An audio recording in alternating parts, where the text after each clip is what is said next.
साहब लाॾो पियो ॾियो त मां भाॼी वठी अचां। भाॼी ताज़ी आणजां? रोज़ ताज़ी भाॼी वठी ईंदो आहियां। तोखां वधीक होशियारु आहे। रोज़ भाॼी ताज़ी वठी ईंदो आहे ऐं जेके 2 रुपया बचंदा अथसि न उहे बाअमानत जे असांखे वापसि कंदो आहे। ऐं ही पप्पा? हिनखे जॾहिं सामान वठण लाइ पैसा ॾींदो आहियां वापसि बचत वारा पैसा कॾहिं बि नाहे कंदो। मां त सभिनी पैसनि जो सामान आणींदो आहियां। जे न बचंदा त पोइ मां किथां आणींदुसि? ईअं न आहे, थोरा घणा पैसा बचाईंदो ज़रूरु आहियां, सम्झी न। ऐं तो बि कुझु हिन खां ईमानदारी सिख। मां ईमानदारी दिलि सां कंदो आहियां साहब। पप्पा 100 टाइम दीदी आयो हुयो? हा मैडम, काल आयो हुयो जंहिं टाइम तव्हां ऐं साहब ॿाहिरि विया आहियो। मोर सां हुनजो रवैयो कीअं हुयो भला? बहितरु हुयो, पहिरीं ग़लती ते पशेमान हुयो। मुंहिंजो पंहिंजो रत आहे ऐं मां चाहियां थो त उहो पाण खे संभाले वठे। पप्पा तव्हांखे छा थो लॻे त सौट पाण खे संभाले वेंदो? बाबा अमन खे संभालणु मुंहिंजे मथां फ़र्ज़ु आहे। अदा मारो मुंहिंजी निशानी आहे ऐं मूंखां सवाइ दुनिया में हुनजो केरु कोन्हे। बाबा जेकॾहिं मूं हुननि जे सिर जे मथां हथु न रखियो त कॾहिं न सुधरंदो ऐं खामखां बिगड़जी वेंदो। करे ॾिसो कोशिशि पप्पा, पर मूंखे नथो लॻे त सौट पाण संभाले वेंदोसि। सॼो शहर रुलियासीं पर को बि मारू अहिड़ो न मिलियो। मां बि हिन जे लाइ ई परेशान आहियां। को मिली पवे हा त ॻोठ जी का सुध पवे हा। हा मां, का ख़बर पवे त केरु मुंहुं केरु बचो। खेर घुर अम्मा, खेर घुर। अम्मा मौत त अमर इलाही आहे। मुंहिंजे ख़ैर घुरण सां टरंदो कोन।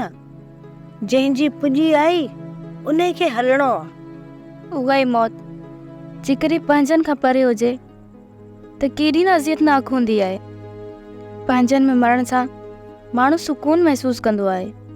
हा मां, तूं सही थी चई। मालिक साईं मौत ॾे पर पंहिंजनि जे विच में। भला परदेस में केरु रुली मरणु चाहींदो? हिन करे चवां थी अम्मा, ज़िंदगी ते को बि भरोसो न आहे। वापसि हलूं अम्मा, वापसि हलूं। घटि में घटि पंहिंजनि में वञी सुकून सां त मरंदासीं। मरण जो वक़्तु असांजो आहे अम्मा। मालिक साईं तोखे वॾी हयाती ॾींदो जो तुंहिंजे बचनि खे मां हथ सां खणी पालियां। अब्बा शहर में कमाइणो त ॾाढो ॾुखियो आहे। पुट कमाइणु ॾाढो ॾुखियो आहे, कोई शहर हुजे या हिते। अब्बा हितां जो कमु त सफ़ा सवलो आहे। हिते जेको कमु चई उहो मां कयां। अब्बा कमु त कमु आहे न, पोइ चाहे शहर जो हुजे या हिन ॻोठ जो हुजे। अम्मा शहर जो कमु नाहे मारींदो, पर तव्हांजी यादि मारींदी आहे। सॼी सॼी राति मां तारा पटे पटे तोखे अबे खे यादि कंदो रहंदो आहियां। हितां जूं रांदियूं ऐं घर मूंखे यादि था अचनि। अम्मा मां तोखां ई अबे खां परे थी नथो रही सघां। आस्ते आस्ते तोखे बि शहर में रहण जी हेर पइजी वेंदी, पोइ वसाए वांगुरु तूं बि पको थी वेंदे।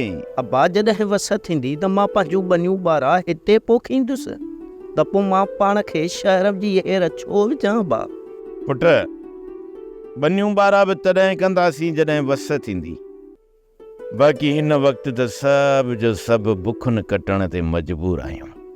ॻाल्हि त ॿुध, शहर में तव्हां नौजवान वञी कमु न कंदो त छा भला असां वञी पोढ़ा कमाईंदासीं? ॿुध मां ॿुध, हाणे बाबा चए थो त मां पोढ़ो थी वियो आहियां। पुट जेकॾहिं तूं न कमाईंदे त हिन उमिरि में मुझेरी वञी कमाईंदो। अम्मा कमाइण जी उमिरि त मुंहिंजी आहे। पोइ पुट शहर वञण खां नटाई छो थो? अम्मा उहो न करे जो उते मुंहिंजी हीअ दिलि लॻंदी ई न आहे। दिलि लॻेव या न लॻेव, पर ॻाल्हि ॿुधो, असां सभु मुसीबत में आहियूं। उन करे तव्हां सभिनी नौजवाननि खे शहर वञी कमाइणो पवंदो। अब्बा तुंहिंजो हुकुम अखियुनि ते, हिन अखियुनि ते मां वेंदुसि शहर, पर अब्बा दुआ कजां त मोर जा मूंखे बि का उते मडम मिले, अछी कप जड़ी। अब्बा जेकर मूंखे मडम न मिली त मां वरी ॿीहर मोटी ईंदोसां दुआ वठण लाइ, त जीअं तकड़ी मडम मिली पई। अब्बा तुंहिंजी मंडम मां हिते ई ॻोल्हींदसि। पुट तूं रुगो कमाए उन लाइ ॾाज ॻोल्ह, है न?